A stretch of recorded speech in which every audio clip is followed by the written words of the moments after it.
Hola amigos, bienvenidos a este nuevo programa de Tiempo para la Verdad, donde pretendemos llegar a las cosas que los medios de comunicación no llegan. Y bueno, quiero sobre todo pues dar gracias por ese seguimiento que habéis hecho de la anterior fase de programas que estuvimos haciendo. Hemos tenido modificaciones, hemos cambiado plató, etcétera, etcétera. Así que iniciamos hoy con unas personas muy especiales que quiero comentaros, pero antes vamos a ponernos un poco en antecedentes de lo que vamos a hablar.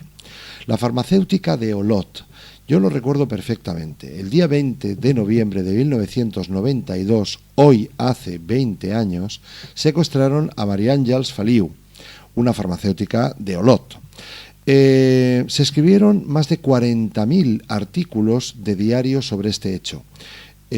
En todos los medios de comunicación fue masivamente difundido, porque era un tema que además yo creo que lo adoptaron un poco por alguna razón para que toda la gente sintiera lo que una persona secuestrada podía sentir. Y bueno, pues ese 30 de octubre, ya digo, ya hace 20 años, pues detuvieron al cabo de 11 meses, un día como hoy, 30 de octubre, detuvieron a 2 personas como presuntos autores del secuestro. Hoy tenemos aquí a Joan Canals y a uno de sus representantes, que es Àlex Garriga, que también es conocido.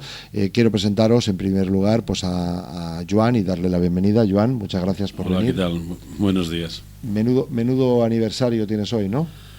Sí, hoy es el día donde se cumplen los 30 años que fui detenido, donde comenzó un poco el infierno, ¿no? O sea, hoy es el principio de la historia para mí de hace 20 años. 20 años, correcto. Àlex, otra vez por aquí. Tú ya eres conocido de la casa. Te puedes quedar a venir aquí si quieres. Sí, no, yo me quedo todo el día y que ve trayendo gente. ¿Verdad? Y así sí. vamos. Bueno, yo creo que para ponernos un poco en antecedentes a todos, podríamos poner alguno de los vídeos de esas primeras noticias que tuvimos y después, quizá a lo largo del programa, pues podemos ir poniendo, pues quizá pues ya dependerá de los técnicos ver que otros, digamos, el desenlace de todo aquello, ¿no? Vamos dentro del vídeo y ahora continuamos. Son Joan Casals y Javier Bassa los que, según Evangelista, le propusieron secuestrar a Maria Àngels Feliu. Pues vinieron un montón de policías y me dijeron textualmente: está usted detenido por el secuestro y asesinato de Maria Àngels Feliu. O sea, me quedé realmente alucinado. Me dijeron que me diese la vuelta, que me pusieron unas esposas y me metieron en un coche para llevarme a comisaría, ¿no? Lo que me dejó marcado fue decirme que quedaba detenido por el secuestro y el asesinato de esta persona. Que esto es muy importante, es que esto lo ha olvidado muchísima gente. Lo ha olvidado porque está viva, por eso lo ha olvidado la gente.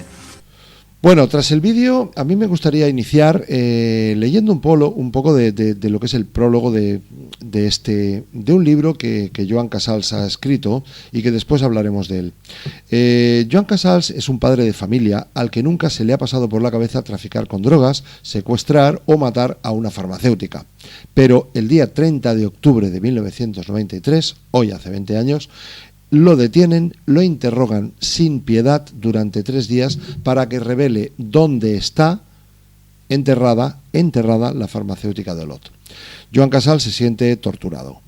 Comienza su infierno, lo encierran en una prisión de Girona durante 6 meses. El día 3 de enero del 94 lo procesan por asesinato porque no quiere revelar dónde está la tumba de la mujer secuestrada.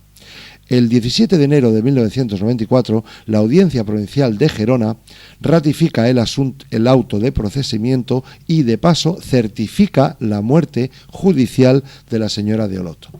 El 27 de marzo del 94, la farmacéutica es liberada por uno de los secuestradores auténticos. Todo el castillo de naipe que se ha montado para colgarle a Joan Casals el asesinato se les hunde de golpe. El juez, Antonio Pastor, se niega a resucitar a la señora muerta judicialmente.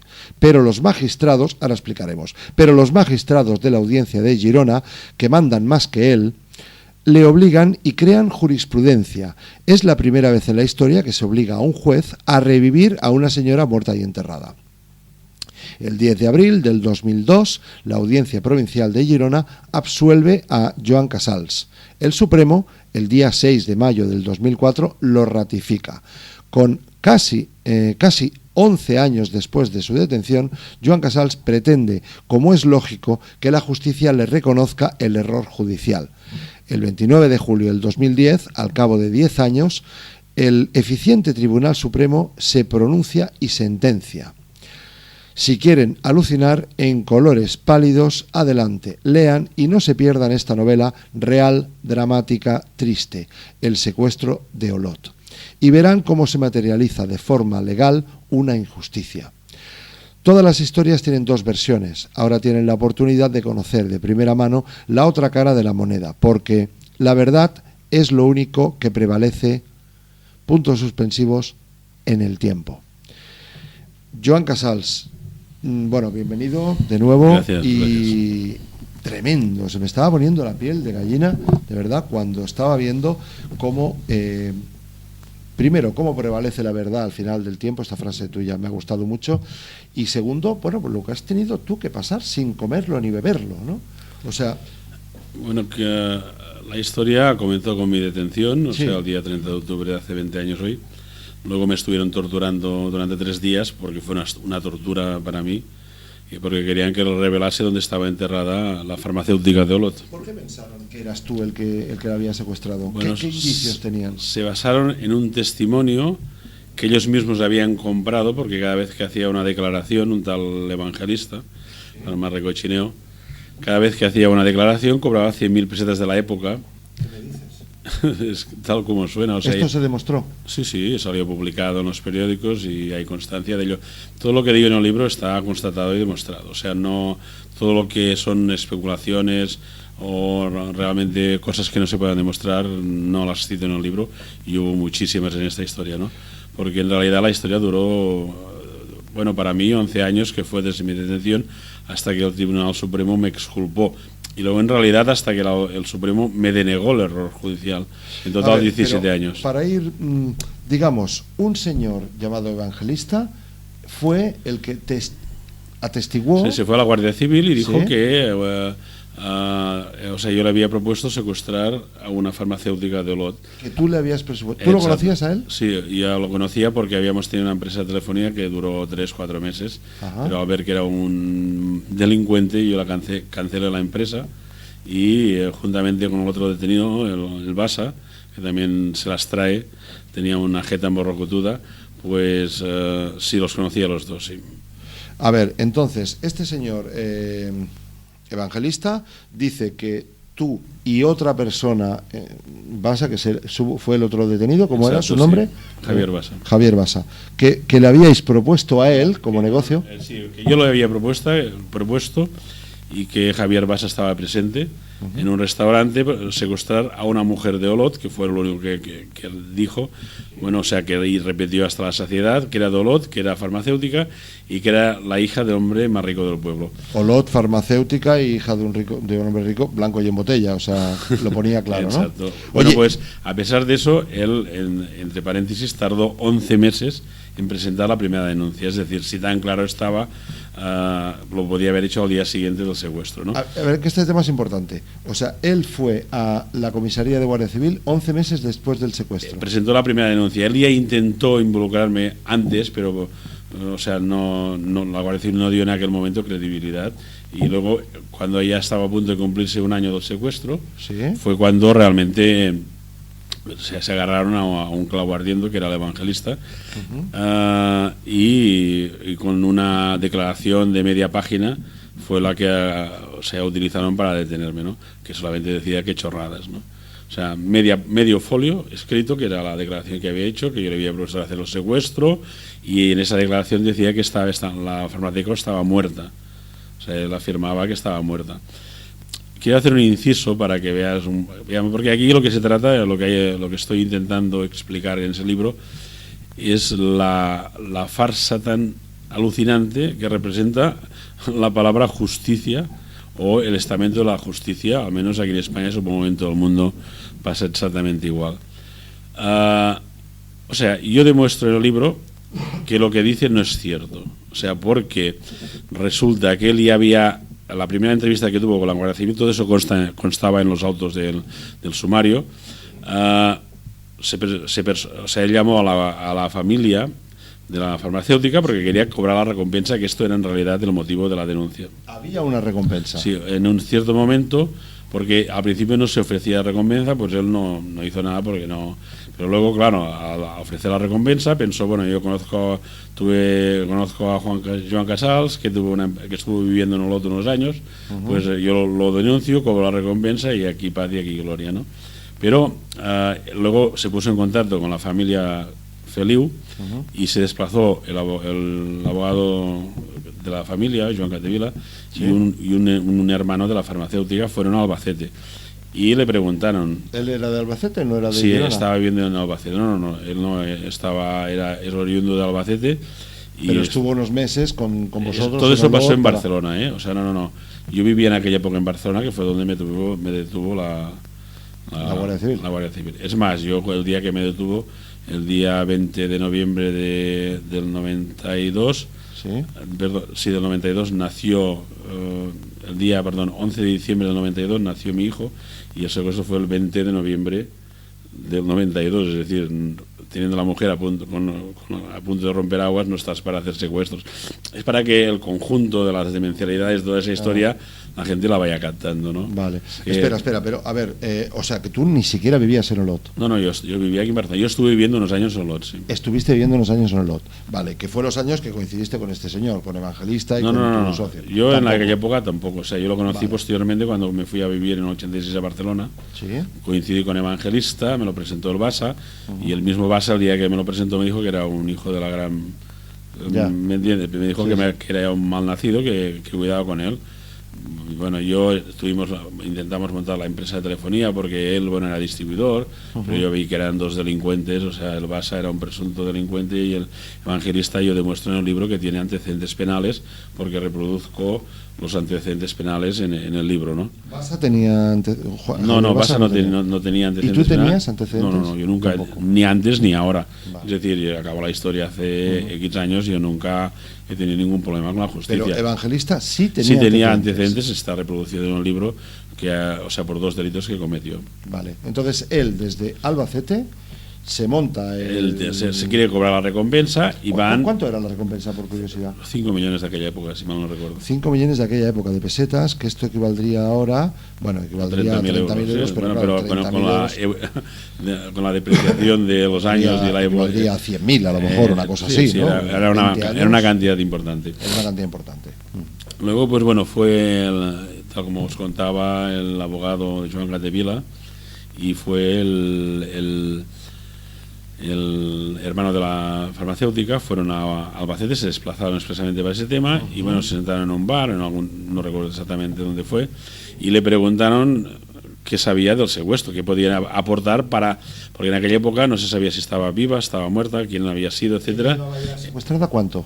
Pues mira, esto era prácticamente en mayo del 93, mayo aproximadamente. O sea, ella llevaba ya 11 meses secuestrada. Desde noviembre hasta mayo, 5 y 3, 8 meses. Vale, 8 meses. Más o menos. Y les dijo que si él ayudaba a conseguir que fuese liberada o que volviese con vida a la farmacéutica, ellos estaban dispuestos a pagar la recompensa, ¿no? Eso fue lo que se preocupó lo primero de entrada. Bueno, más o menos. Tampoco hay unas declaraciones judiciales que no está, pero el motivo principal era cobrar la recompensa y punto. Vale. Aunque él lo negara hasta la saciedad. Quizá porque también tú lo despediste, porque yo sé muchas veces que a veces despides a alguien. No, fue una sociedad,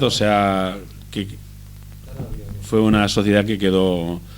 Yo la cerré porque se abrió en el mes de marzo del 91 y el mes de junio la cerré, o sea, quedó inactiva. Vale, pero él quedó resentido de que tú, jolín, que me has llamado y... Se le liquidaron todos los teléfonos, porque era el distribuidor que daba la cara ante la empresa Motorola, luego se liquidó todo. No, es que Evangelista, tengo que hacer una aclaración, es malvado por naturaleza. Es el demonio en persona. O sea, hace daño a quien le haga falta con tal de ganar dinero incluso pienso que gratuitamente. Es una mala persona, ¿no? Bien, pues bueno, en esa entrevista en Albacete con el hermano y el abogado, le preguntaron, dice, bueno, dice, ¿usted qué puede aportar? Dice, bueno, dice, yo tuve una sociedad en Barcelona con un hombre que había vivido en Olot y que realmente me propuso hacer un secuestro. Así dice, y la persona que le propusieron secuestrar era farmacéutica, y él dijo, no lo sé. Eso en el mes de mayo del 93. Está en autos, está en el sumario todo esto. Solamente si los jueces supiesen leer o leyesen un poco, que no se leen nada, o sea, los magistrados. Eso consta en el sumario. Sí. De que él dice primero que no sabía si era farmacéutica. Y en octubre, cuando presentó la denuncia de media página, que fue la que utilizaron delante de la Guardia Civil para detenerme, ya sabía que era farmacéutica, que era de Olot y que era la hija del más rico del pueblo. O sea, solamente con esa faceta ya se desmonta toda la farsa que montaron con mi detención, que en realidad, pues bueno, lo que hicieron es, cuando a mí me detuvieron, habían pasado 11 meses del secuestro, la Guardia Civil estaba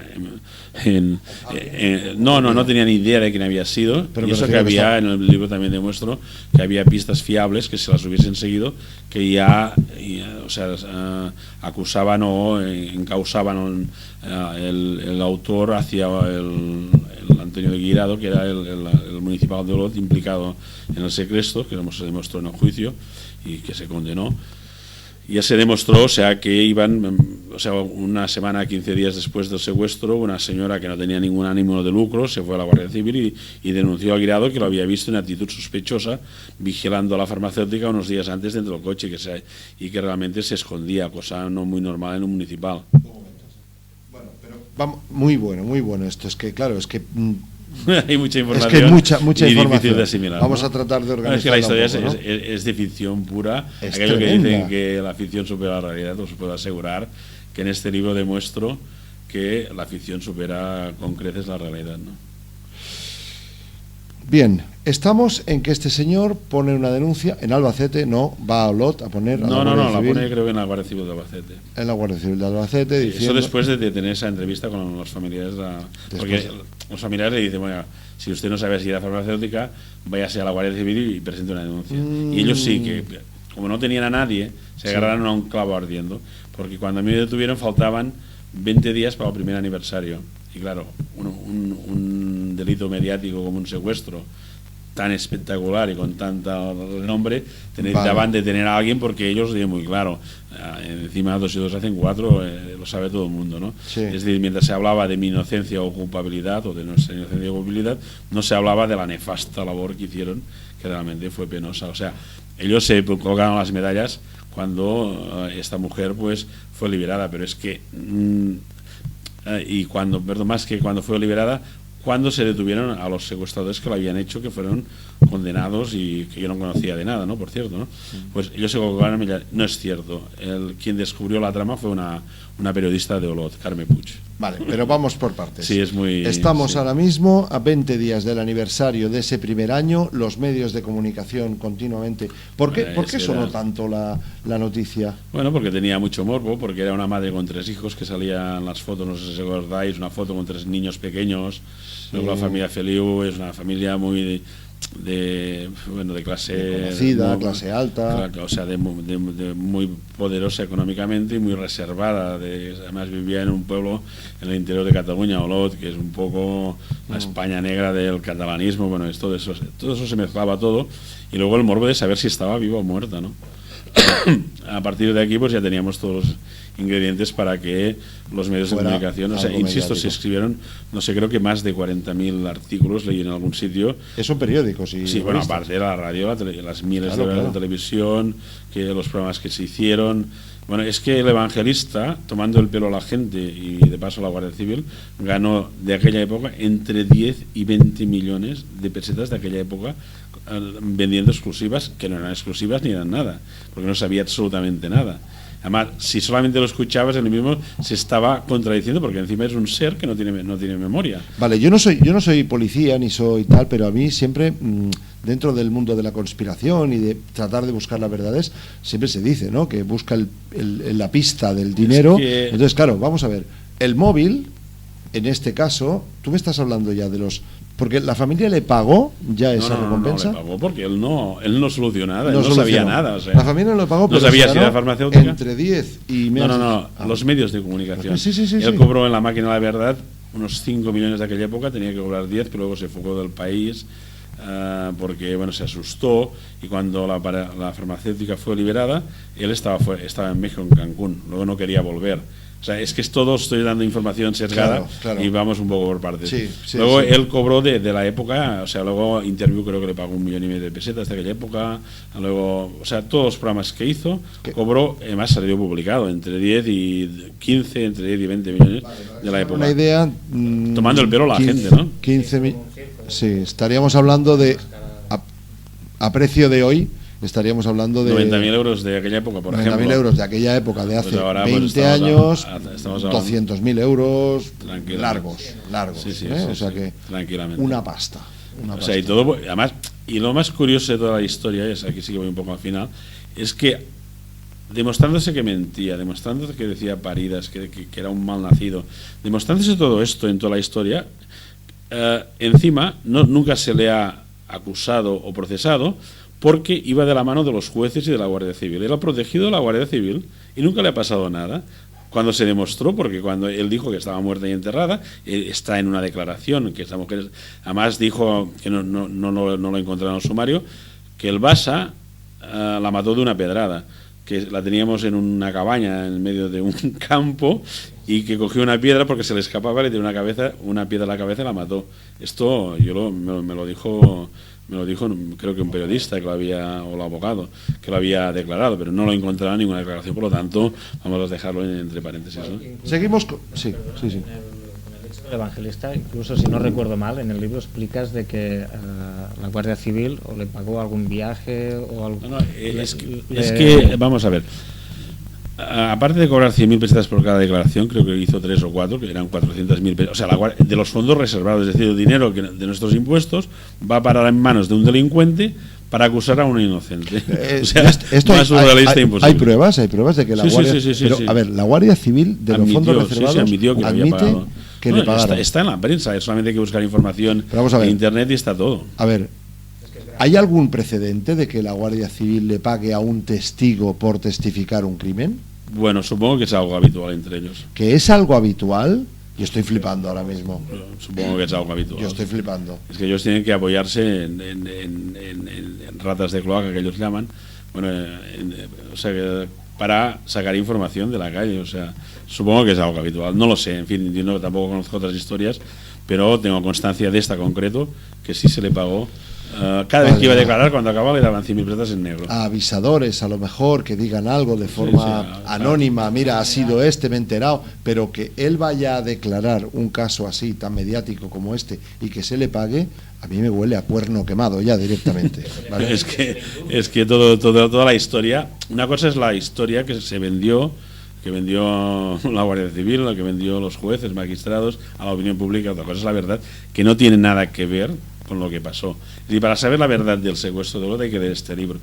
Es un libro complejo, son 690 páginas, y de alguna forma es que la historia está resumida en 600 páginas, cuando estamos hablando de un sumario alucinante y estamos hablando de una historia que duró 10 años. Imagina lo que da lo que da. Si me permites, el libro, de alguna forma, o sea, la portada, yo soy consciente que hace daño a la vista, pero es mi intención, porque a mí estos hijos entre todos me crucificaron vivo. O sea, a mí, a mi familia, a mis amigos, a todos. O sea, fue algo, Dios quiera que no os pase a nadie una historia es decir, os imagináis estar en la prisión, acusado, procesado por asesinato, y no tener ni idea de nada. O sea, eso es lo que a mí me pasó, ¿no?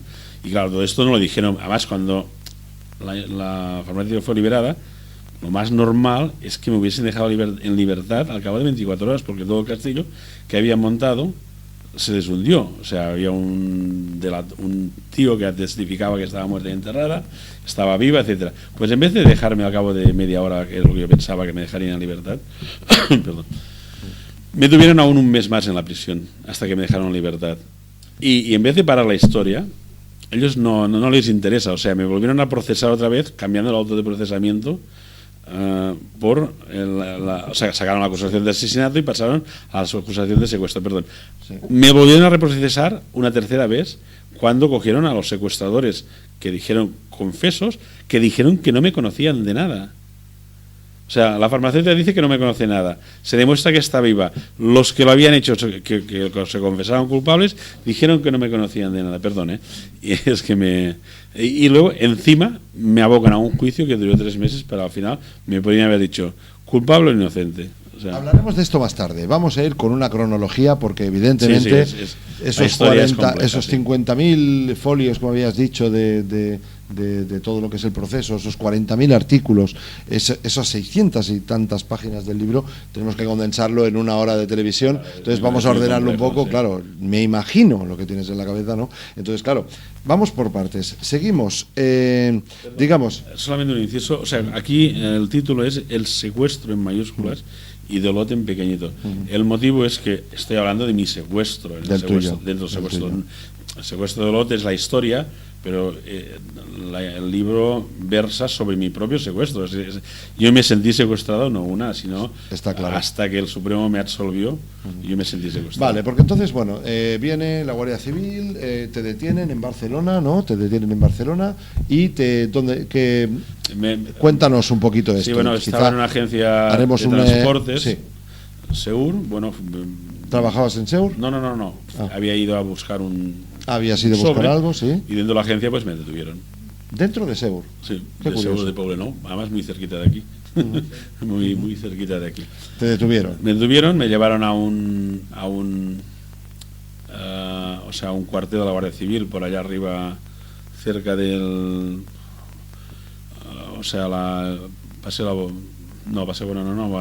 Bueno, en una zona de aquí de Barcelona, no me acuerdo, por aquí, sí, arriba, o sea, Paseo San Juan arriba a la derecha. Y durante me estuvieron torturando para que aquí entra en la escena el teniente coronel de la UCO, Antonio Carrascosa, que, Dios mío, vaya personaje, mala persona, déspota. Bueno, este personaje hay mucho que hablar, ¿no? Porque también intervino en la investigación del crimen de Alcácer, que todo fueron chapuzas, y intervino en la investigación de aquella niña que apareció en Málaga muerta, que acusaron a la Dolores Vázquez, que la condenaron. Por lo visto es un mando que está especializado en secuestros.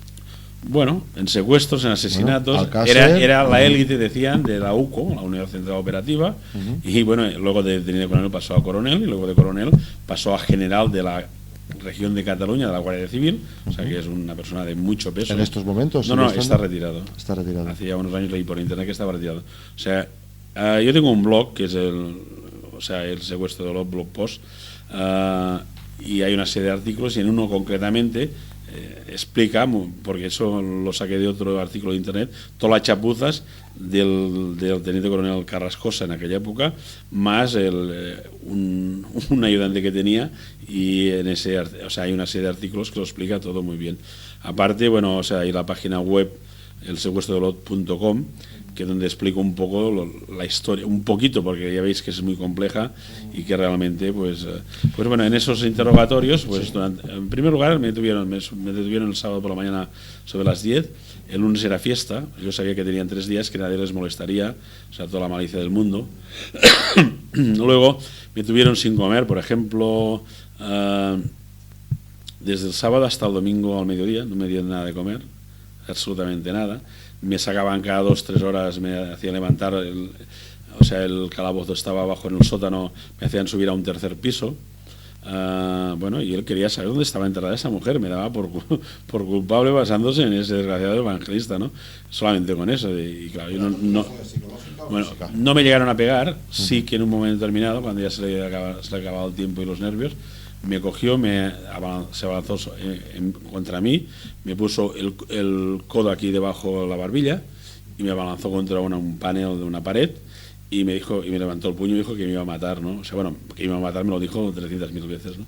Pero bueno, aquí, Joan, perdona, hablando de tortura física, yo sí que entiendo por tortura física cuando cuentas, por ejemplo, que te hacían hacer flexiones, Sí, sabiendo sí, que estás sí. mal del corazón, lo Sí, yo aceleran tuve un al infarto máximo. hace 25 años, a los 38 años, y sabían que yo sufría de corazón y les querían matarme, así hubiesen acabado la historia. Te hicieron hacer flexiones. Sí, me dijeron, haz flexiones. Entonces llegaron a forzarlo su límite físico. Sí.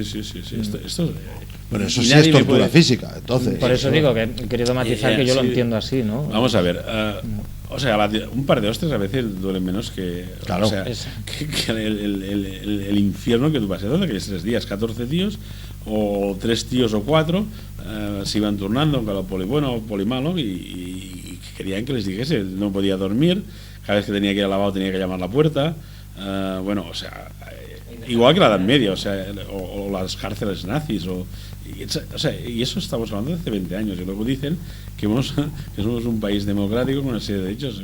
Esto es de ¿Quién verdad. gobernaba en ese tiempo? ¿El PSOE, El PP? Partido Socialista. Como siempre está uno o el otro, el socialista, El ¿no? socialista le tocaba en aquella época. El Belloc fue nombrado ministro de Justicia. ¿Quién Y- era? Belloc, de Belloc Interior era y Justicia, cuando Interior y me Justicia. tuvieron. Vale. Primero era de Justicia, luego al cabo de poco tiempo lo nombraron, que tuvo las 2 carteras, Interior y Justicia.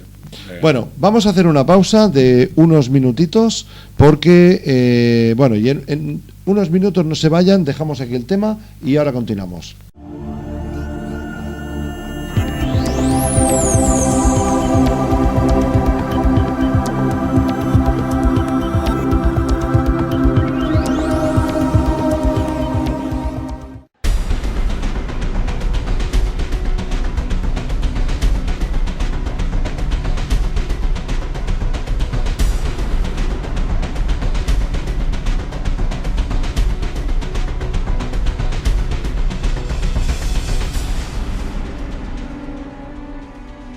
Bueno, seguimos en este programa de Tiempo para la Verdad. Vamos a hacer un resumen de lo que hemos estado hablando hasta ahora en forma de titulares. Secuestran a una mujer farmacéutica en Olot. El tema se hace muy mediático por distintas razones y ponen incluso una recompensa pues para quien pueda saber algo. La policía no tiene pistas y a los pocos días del primer aniversario, es decir, un momento mediático importante donde volvería a hablarse mucho en los medios, sin demasiadas pistas, una persona desde Albacete denuncia a sus antiguos socios, compañeros de una empresa que duró poco tiempo, porque ya por lo visto no hubo demasiado feeling entre ellos, que habían montado en su día, ¿no? en Barcelona. A pesar de que hay unas anomalías importantes en las declaraciones, a pesar incluso de que ahí hay una cosa que es el pago a este señor por testigo, por testificar, que yo sigo sin entenderlo, pues la policía decide que bueno, que tiene que detener a Joan Canals, que vive en Barcelona. Casals, disculpad. Joan Casals, Joan, que vive en Barcelona. Lo tienen 3 días en un calabozo de cerca de este plató, aquí en Poblenou, y lo interrogan pues con tortura física y psíquica, a pesar de que él incluso ha dicho que padece del corazón. A partir de aquí te preguntaría, bueno, sigamos un poco con el proceso y luego que nos dé tiempo un poquito a explicar cuál es el proceso, que de ahí donde fuiste, etcétera, qué hizo tu abogado mientras tanto fuera. Después iremos un poco a las conclusiones de todo este asunto, que de verdad que es impresionante, vamos. Bueno, la historia es realmente surrealista y es una historia que, bueno, lo más terrible es que lo que a mí me tocó vivir le puede tocar a cualquier ciudadano normal y corriente. Pero un inciso, el cuartel de la Guardia Civil estaba arriba Paseo San Juan, al final a la derecha, un cuartel que hay allá de la Guardia Civil. Mi detención fue aquí cerquita, en la sede segura de aquí de Poblenou. Bueno, vale, perdón. Nos habías hablado de un mando que en ese tiempo era, bueno, que llegó a ser general de la Guardia Civil. Sí, bueno, estoy hablando de Antonio Carrascosa, que en aquella época era teniente coronel de la UCO, Unidad Central Operativa. Este era el jefe de esas interrogatorios. Fue el que llevó la voz cantante en todos los interrogatorios, y que, por cierto, cuando las 2 veces que dejaron entrar a mi abogado de oficio, porque en aquel momento, claro, me cogieron a contrapié y pensé que cualquier abogado de oficio me sacaría en pocas horas. ¿Sí? Pues él nunca dio la cara, o sea, siempre se escondía. Fue el mismo mando que llevó el caso de las niñas de Alcácer fue y de Madeleine de Málaga. Sí, además hay un artículo en el libro donde lo acusaron de cometer un montón de chapuzas en el tema del crimen de Alcácer, que por cierto les envío desde el libro también o sea, me hiero el dolor, que es lo que realmente me ha sobresalido en ese tiempo, el dolor a flor de piel y sensibilizarme hacia todos los familiares y del suplicio que representa. Pero este señor, dices que fue general de la división sí, bueno, de la Guardia Civil en Barcelona, pero Alcácer está en Alicante y Madeleine está en Málaga. Es que la UCO es la Unidad Central Operativa que hace a toda España, es la élite de la Guardia Civil, los que investigan. Pues bueno, como decía en el libro, pues hay un pequeño artículo que lo acusaban de ser un chapucero en el crimen de Alcácer, y en unas declaraciones que hizo, que las saqué de un artículo de un periódico, dijo que tampoco se habían hecho tantas chapuzas, ¿no? O sea que, bueno, yo pongo un comentario que digo, bueno, alguna chapuza sí que se hizo, ¿no? Y luego, a continuación, reproduzco las chapuzas que se hicieron, unas cuantas chapuzas del secuestro de Olot, que fueron muchas y muy gordas, ¿no? Vale. Este hombre, de teniente coronel, pasó a coronel de la UCO, creo, y luego fue nombrado general de la Guardia Civil en la zona, mandaba a la zona de Cataluña, que mandó aquí en Cataluña durante 5 años. O sea, yo he visto información en internet, en recepciones, es decir, lo hacen tan mal como sabe, porque todo lo de secuestro fue una chapuza total, fue una chapucilla total, y los ascienden, o sea, ni los encausan, ni los amonestan, ni los procesan, o sea, ascienden, medallitas y punto. O sea, es terrible. Premiado por chapuza. Me suena de muchos otros casos. Vamos a ver, la justicia, estamos hablando que la percepción de las personas normales, justicia es algo justo, ¿no? O sea, algo que es verdad, ¿no? Pues ellos, la verdad, les importa un santo comino. O sea, cuando ellos han comenzado un proceso y llegan hasta el final, a mí me podrían haber dejado en libertad 20.000 veces, tenía motivos para ellos, porque no tenía nada. O sea, cuando no has cometido nada, no puede haber nada. Tienen que ser todo encumbraciones de 4 listillos, o sea, y 4 genios que se inventan historias y testimonios comprados de delincuentes, etcétera, etcétera. Pero no puede haber nada, porque yo, a día de hoy, ni conozco la farmacéutica, ni conozco a los que lo hicieron.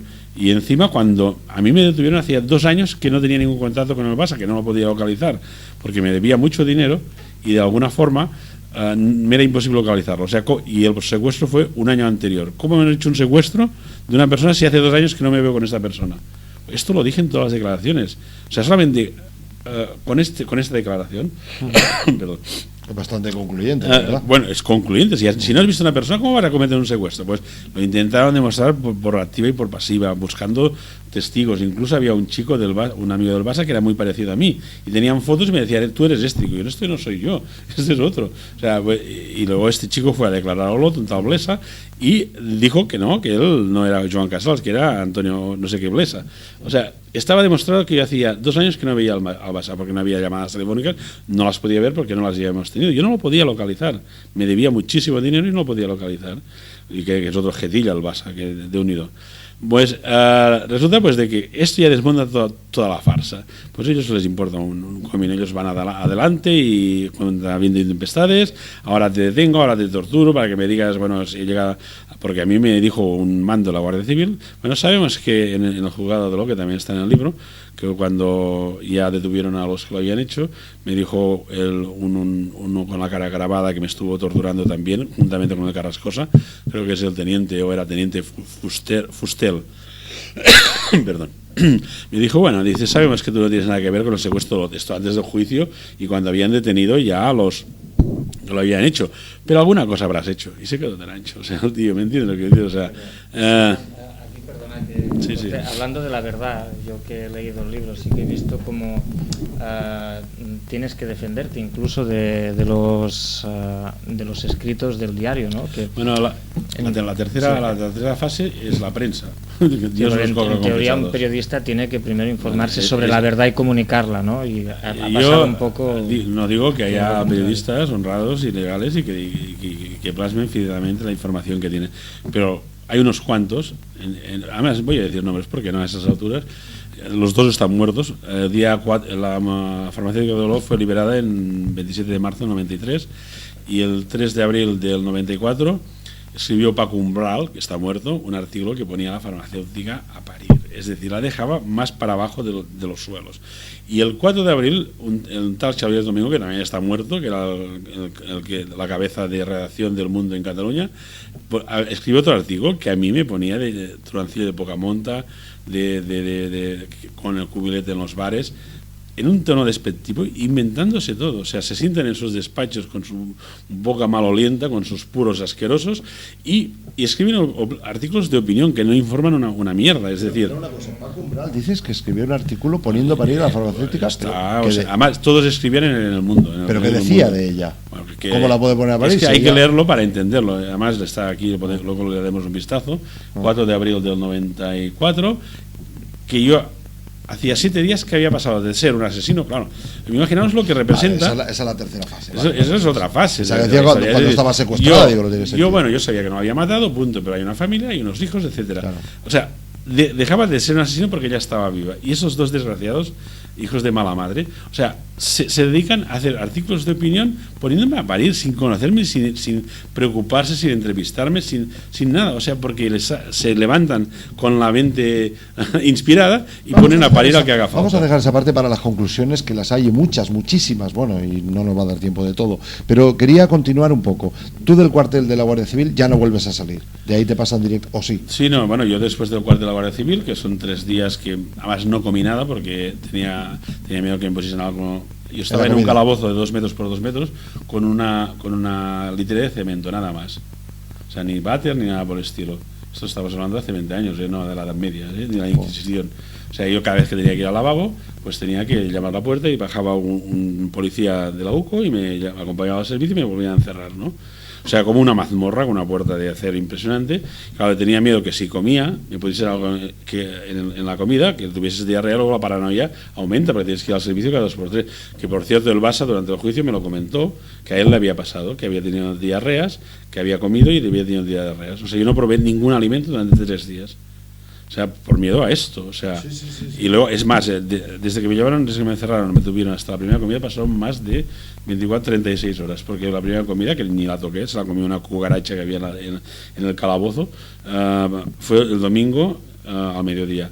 Y luego no recuerdo si me llamaron a la cena, pero todo lo que me trajeron a partir de aquel momento, o sea, yo en ningún momento probé nada, solamente bebía el agua porque estaba precintada, y que aún podría haber puesto algo, pero el agua sí que me la tomaba porque la sed es terrible. Bueno, entonces, digamos, llega el lunes, sí, porque te denuncian, o sea, el martes a primera hora. En fin de semana. El lunes era fiesta, el martes a primera hora me llevan a los calabozos de aquí de Barcelona. ¿Sí? ¿Vía la Laietana o...? Bueno, en el libro los interrogatorios tienen 64 páginas, es decir, para que entendáis un poco el infierno, las primeras horas de eso. Me llevan a Vía Laietana, aquí a los calabozos, y me ponen allá en unas celdas comunes, que había como 300 presos, 12, 14 en cada celda, ¿no? Y era un montón de celdas. Luego, todos los dejaron en libertad, o sea, por robos, todos menos un chico marroquillo que nos dejaron. Luego a las 6 de la tarde, a las 7, fui a declarar delante de un juez, le dije, está reproducida mi primera declaración, no, es que no sé ver nada, por mucho que preguntasen, y no puedo decir nada, es que no sabía absolutamente nada del secuestro. A mí nunca se me ha pasado por la cabeza hacer ningún secuestro, ni cometer ningún delito, pues no sabía nada. Pues bueno, hice una pequeña declaración, el juez se quedó mirando al fiscal, y allá me llevaron a la Modelo. Aquella noche estuve en la Modelo, que yo puedo decir que estaba en la Modelo, o sea, en la cárcel Modelo, que muchas veces cuando pasaba por delante pensaba, ¿qué debe haber aquí dentro? Mira, ya lo sé. Luego al día siguiente me llevaron me di por primera vez una ducha, que bueno, que yo, es que hay que vivirlo para entenderlo. O sea, era un asesino, porque claro, los celadores que estaban allá todos se pensaban que yo la había matado, porque yo al día siguiente todo el mundo estaba convencido que la había matado. Es más, un inciso, tengo un primo hermano que es capellán, que había sido director de los salesianos de Andorra, que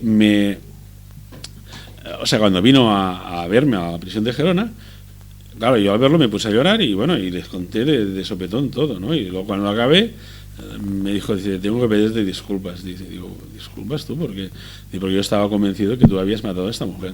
Si mi propio primo hermano, que me conoce, Claro. bueno, de hace muchos años, estaba convencido que la había matado, imagínese la opinión pública, ¿no? Bueno. ¿no? También es la opinión que coge la gente de alguien. Bueno, la opinión de la gente es que siempre, cuando sabe la verdad, ya siempre lo- hay buenas personas y malditos desgraciados que bueno se cogen a un clavo ardiendo para hacer daño, ¿no? Pero a eso tampoco me preocupa mucho. Bueno, es el poder de los medios. Bien, Sí, entonces de ahí, bueno, entonces con lo cual ya no saliste. Entonces de la modelo ya te pasan a, bueno, Sí, bueno, me llevaron a la prisión de Gerona. sí. Y ahí bueno, ya te allá quedaste. fue un cachondeo. Primero estás incomunicado, vino el director de la prisión, bueno, luego estás comunicado, me atendió la psicóloga. Dije, bueno, es que todo está reproducido un poco en el libro.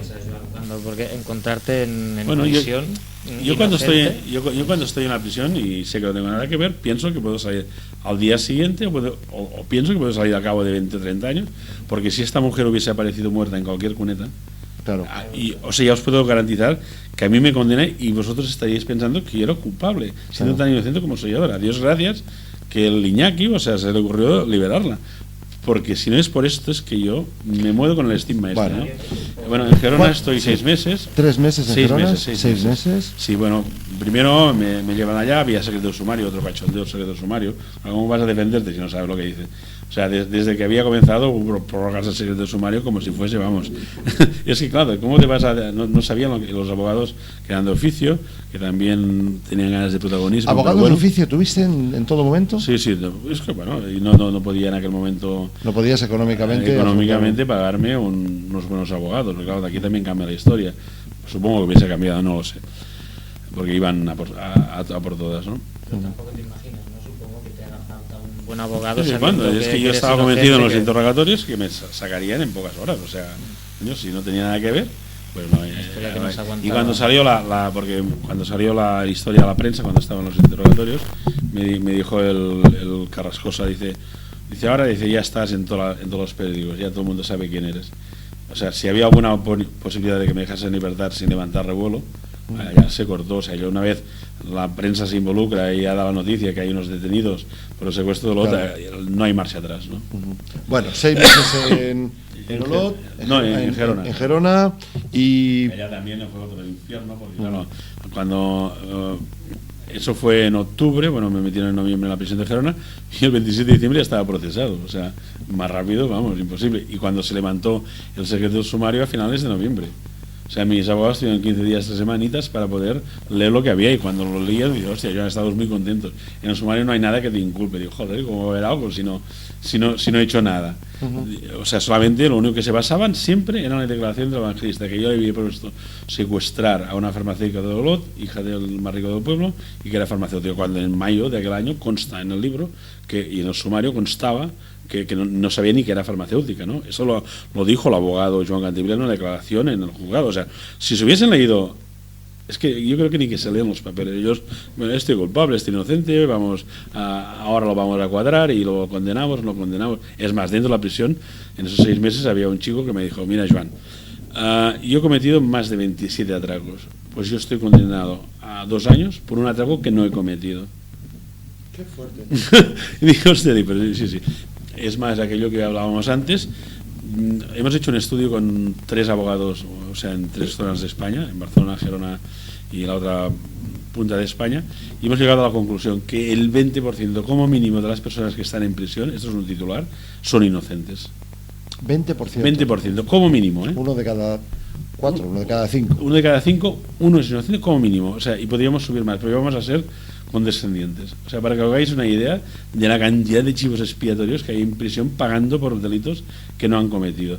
¿No visteis aquel de la Dolores Vázquez que la condenaron y estuvo en prisión cuando no lo cogieron a lo que lo hizo? O sea, como ella, porque ella la pudo demostrar y yo lo pude demostrar porque la farmacéutica, María Feliu, estaba viva, pero si hubiese estado muerta, yo estaría condenado hoy en día, porque luego ya en aquel mismo año ya iban a juzgarme y a condenarme, en el mismo año 94. Pero claro, ella apareció viva el 27 de marzo de 94 y se le sondió todo el castillo. Vale, ahí está la cosa. Entonces, ¿cuánto tiempo estuviste? ¿Hasta cuándo estuviste? ¿Y cuándo fue el siguiente hito, el siguiente que te cambió? Porque tú ya estabas Bueno, ahí. me ya, procesaron por asesinato, me lo comunicaron procesan. en Olot, allá en la gente llamándome, bueno, 4 desgraciados también, asesino, donde estaba la farmacéutica, tampoco había mucho revuelo, pero el juez quería presionarme para que yo me derrumbase. Y no podía derrumbarme porque no tenía ni idea de la historia, ¿no? Otro, Santiago Pinsac, o sea, vaya joya. Me procesó por asesinato sin cuerpo presente y basándose en el testimonio del evangelista. Hay una parte en el libro reproducida de ese auto de procesamiento. Pero claro, para explicar la historia he cogido mis experiencias personales, una pequeña parte del sumario, lo más significativo, que desmonta todo lo que me acusaron, y luego parte de la prensa de lo que se iba publicando en aquella época, que no tiene nada que ver con la realidad. O sea, me explico, son las tres patas que tiene este libro, ¿no? Luego, pues bueno, me procesaban por asesinato, me comunicaron el auto en Olot, eso era el 7 de febrero del 94. Luego el 17 de enero, perdón, era el 7 de enero, y el 17 de febrero la Audiencia Provincial de Gerona, Bahía Tres Joyas, ratificaron la muerte judicial de la farmacéutica. Luego el próximo paso fue cuando ella apareció viva, el 27 de marzo, que el evangelista había estado en un programa de televisión de La Máquina de Verdad, que había cobrado 5 millones, que por cierto salió en La Máquina de Verdad, que decía la verdad, o sea, para más ricochineo. Pero el tío se asustó después de tantas mentiras, porque el juez le había prohibido ir a ningún programa de televisión, y como lo hizo, porque dijo que él lo que quería cobrar, porque en realidad hizo 3 declaraciones de evangelista, bueno, hizo 3 manifestaciones y una declaración delante de un juez. Las manifestaciones se hacen delante de la Guardia Civil. Oye, amigo, ¿qué tal? ¿Quieres un pitillo? Aquí borra esto, pon aquello. Esas son las manifestaciones que no dicen nada. Y luego una declaración delante de un juez, del Santiago Pinsac, que tiene cantidad de mentiras que él mismo, en la misma declaración se ve que nada tiene ni pies ni cabeza. Y en cambio un juez se lo creyó. No sé para qué corcho estudian carreras y lo que no le sirven de nada. Es que todo el conjunto de la justicia es una farsa que no sirve absolutamente para nada. El 90% de la gente nunca tendrá un solo problema en su vida, en toda su vida, por la vía penal. Lo lleva esto un 4 o un 5% de la población, de delincuentes que mantienen a la Guardia Civil, a la policía, a los jueces, magistrados, fiscales, Ministro de Interior, todos los ministerios de Justicia e Interior, con todos los de eso, un 4 por 5. Y luego es que el resto de las personas se piensan que son borregos, porque aquí, cuando ella apareció viva, me podrían haber dejado en libertad. Se deshundió, pues ellos para adelante, me volvieron a procesar por segunda. Luego cuando aparecieron los secuestradores. Ahí voy. Entonces, ella, el siguiente hito fue, digamos, cuando ella apareció viva. Cuando ella apareció viva, que Evangelista estaba en Cancún, luego no quería volver, pero la Guardia Civil. Evangelista se había ido, se había fugado, y sigue fugado. No, la Guardia Civil lo hizo volver, porque sin este testigo no iban a ningún sitio. Vale. Y porque tenía miedo que lo metiesen en prisión. Le prometieron no meterlo en prisión. Le quitaron que fuera, le quitaron sí. Una No, él tenía antecedentes y tenía, o sea, luego hay otra chapucilla, que es él lo acusaron de revelar secretos del sumario en medios de comunicación y lo acusaron de un delito, de una falta mayor. O sea, y por esta falta mayor tenía que entrar en prisión porque tenía antecedentes. Y luego, por arte de la judicatura y del fiscal y de los jueces, le pasaron de falta grave a falta leve. Y como era falta leve, no tuvo que entrar en la prisión. Esto lo vemos en las películas, ¿eh? Sí, pues en el libro están los autos y las sentencias y todo. Perdón. O sea, luego volvió, bueno, ella apareció viva, pero en vez de dejarme al cabo de media hora, porque todos tardan un mes aún en dejarme en libertad. Yo salí el 29. O sea, ella aparece, pero 27 de marzo del 94. ¿Otro procesamiento hacia ti? Entonces, no, es que como no tenían nada, no sabían qué hacer, si dejarme en libertad, continuar. Pero a ver, es que tenemos que explicar bien que ella cómo aparece, o sea. Bueno, aparece en una gasolinera aquí cerca de Barcelona, porque el Iñaki, uno que decía en aquella época el secuestrador bueno, la había dejado en libertad, o sea, a ella resulta que al final, lo digo, mira, se nos va a comer el tiempo porque una hora, fíjate. Y vale, pues ya acabamos ya. Pero entonces yo os invitaría, Joan, te invitaría a poder hacer la segunda parte de esta entrevista porque bueno, podemos quedar otro día más para adelante. Donde está, digamos, todo todas las conclusiones, que es lo importante, ¿no? Sí, el sí, analizar Bueno, todo lo que ha pasado, quedamos ¿no? otro día y... Yo diría que bueno, que ahora lo que tenemos es que esta mujer aparece, pero había sido secuestrada, y esos dos secuestradores ¿eran policías?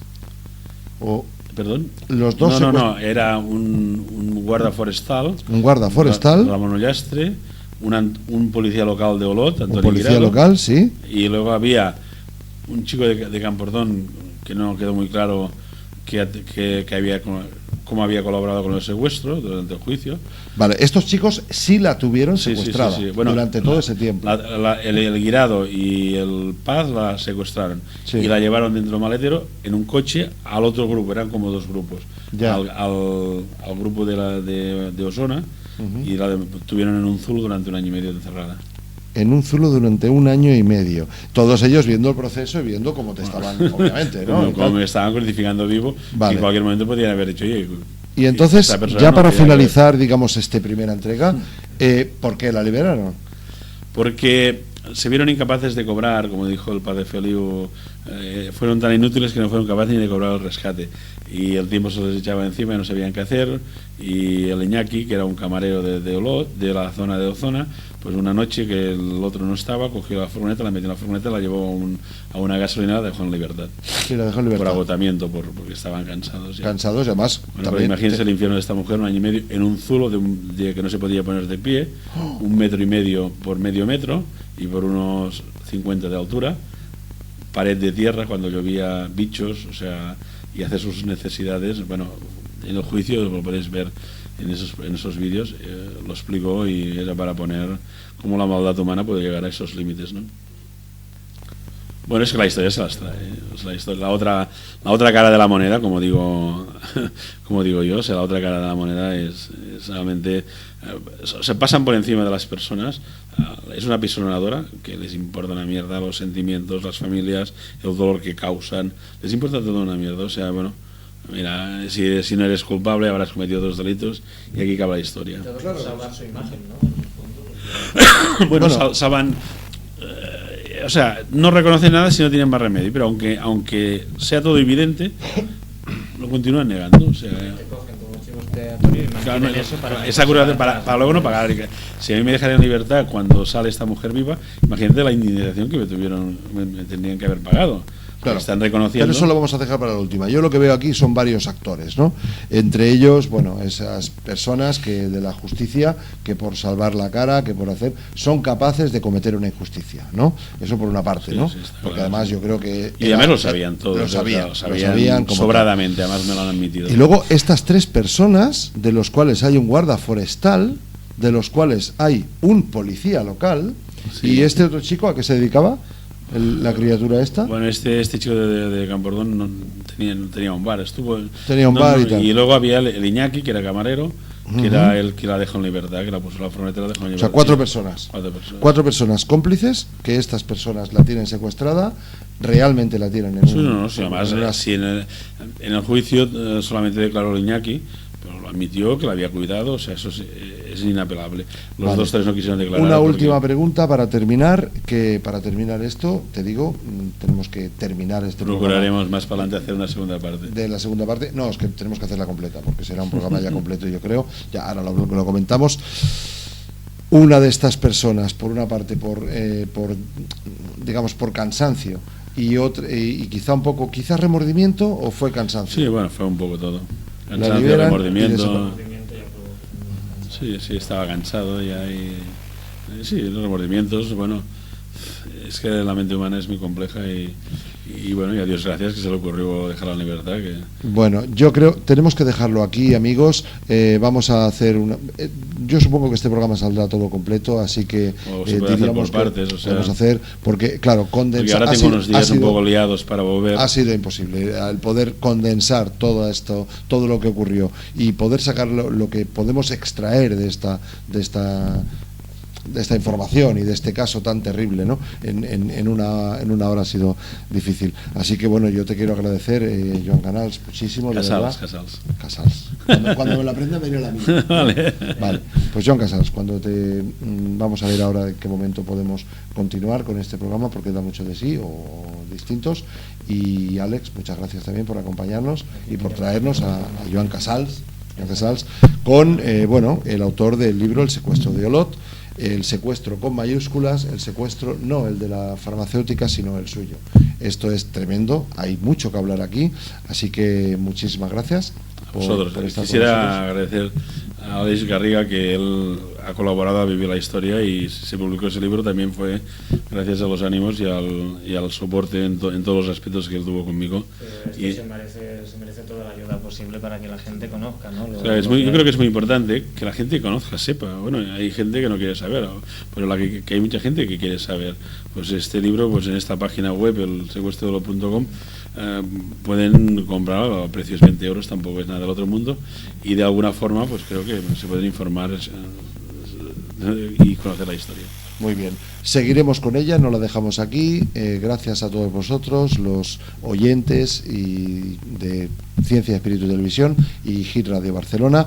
Muchas gracias, Joan Casals, muchas gracias, Àlex. Continuaremos, gracias.